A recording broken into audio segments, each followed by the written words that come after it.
Good afternoon. I'm Vince, President of Asian Pacific Community Awareness, and I'm here with Sharelle Mendenhall, who is running for Senate of the United States, representing Nevada, and we're here at the beautiful country club at Dragon Ridge.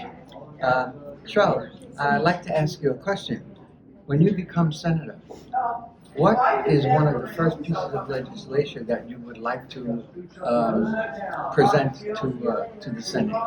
There's a couple of things that I want to do right away, and beyond just introducing a new bill, what I want to do is make sure that we're enforcing the rule of law.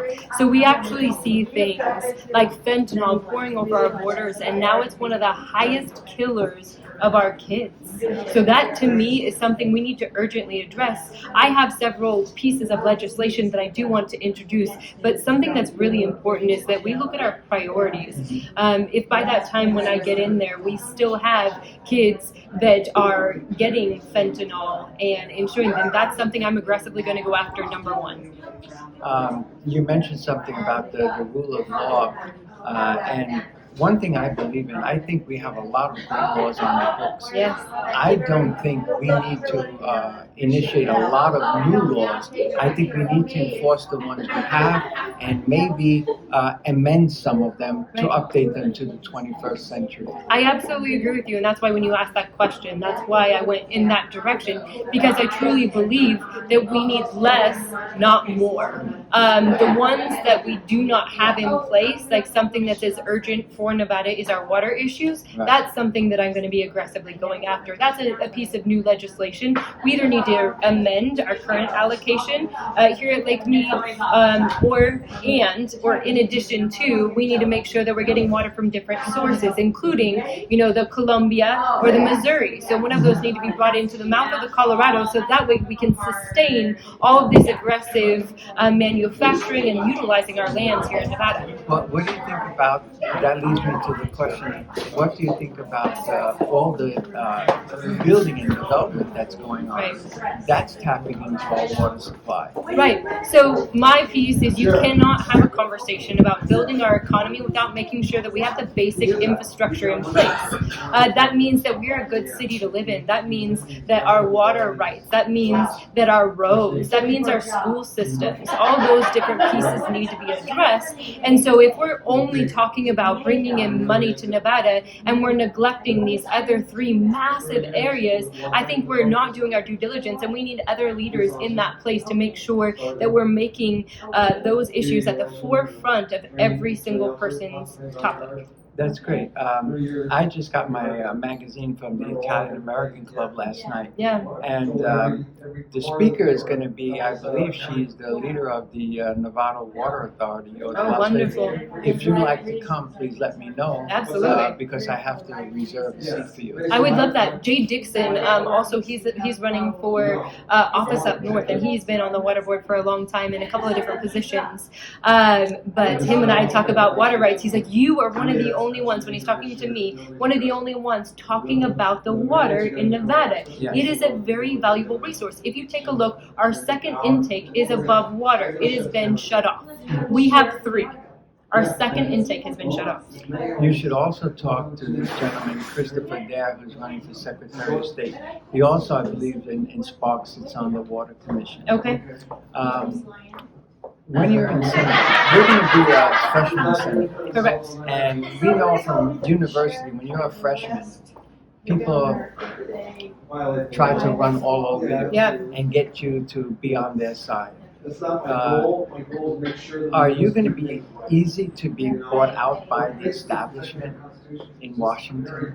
That's a great question. The reason why I'm running is because I want to prove that we don't actually have to be bought out anymore. And as a freshman senator, I'm going in there with a completely different agenda. I'm not going in there to simply make friends. I'm going in there to make sure that we have a collaboration and we're doing the right thing for American citizens. Because I have looked up to this country my whole life, and now I'm embarrassed by it.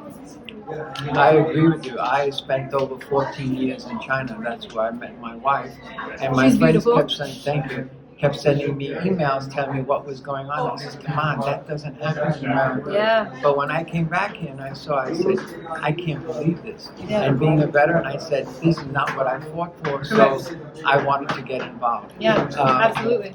Another question I'd like to ask, if you don't mind, is what's your view on illegal immigration, and also what is the effect of that, if you know, in our education system? So that's a very big question. Number one, I am absolutely against any sort of illegal immigration. I'm against amnesty.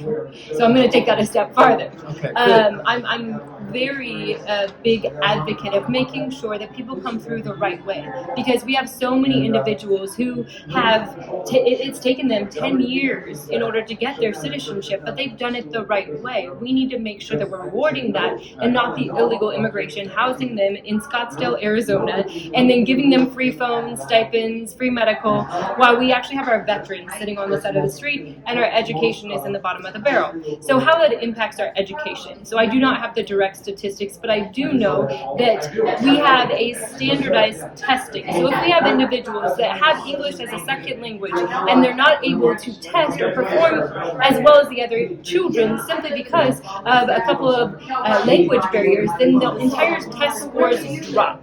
Money allocation changes. So there's so many direct implications when you add in illegal immigration to our education system.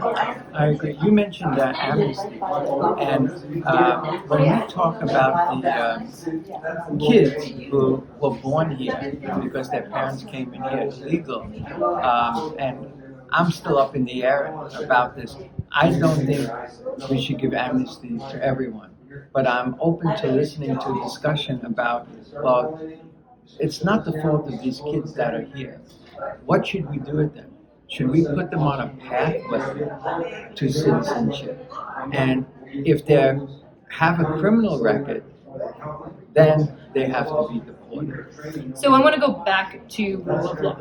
So the reason why we're actually having these conversations is because people are utilizing loopholes. We have to close those loopholes, and that's where those illegal immigrants, if we stopped them before they were even coming in, we wouldn't even be having this secondary conversation. That's where we make the change. So we shouldn't be having this conversation going forward. We don't need to make a law around it because we need to stop it at the root of it, because I'm not a Band-Aid solution type of individual. The illegal immigration is the issue. We shut that down, we don't have to have that secondary conversation. That's true. But the other question that comes up with, I understand, I agree with you, but the ones that are here now, what do we do with it? So that would be a case by case only by the ones that are here now. So that's a completely different conversation. It's a path to citizenship. It's making sure that they're be contributing members of society. But that's only isolating the ones that are here now. Because again, by no fault of their own, we're talking about, but there's those loopholes we have to close because human trafficking utilizes those loopholes. We have a bunch of other big things that utilizes those loopholes. So I'm not willing to have a conversation, and I'm saying by today, going forward, I'm not saying not a single more individual can step across our border and have access to that. You mentioned about human trafficking, and right away a red light went off because I think I heard on the news the other night that Nevada is number one. It's on the top. Or Las Vegas. Per capita, yeah. As a senator, are there any committees that you want to sit on when you get to Washington? There's quite a few committees. I think one of the biggest things is once I get there, it's priorities. So making sure whichever one I can make the biggest impact in as soon as I'm getting there. So we have water issues here. We have human trafficking issues here. So I'm going to be sitting on the ones that are very important to Nevadans and to our country, but also the ones that we can turn that ship around very quickly because I don't want to be a politician for life. That's nice to hear because I think that I look at a politician like if they're doing a good job, you vote them in. If they're not doing a good job, you vote them out. Yeah. Just like when I was president of the Chamber of Commerce, it's 1 year. I think if somebody's doing a good job, the right thing for the people, it's okay to leave them. But in politics, people unfortunately fall into a situation where how can I say this?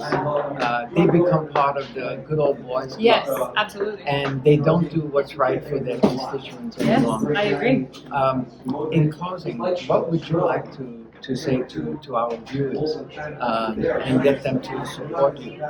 I think the thing I want to leave with you guys is that as a group of people, we can change the world. We can change history. When I'm elected, I'll be 38 years old.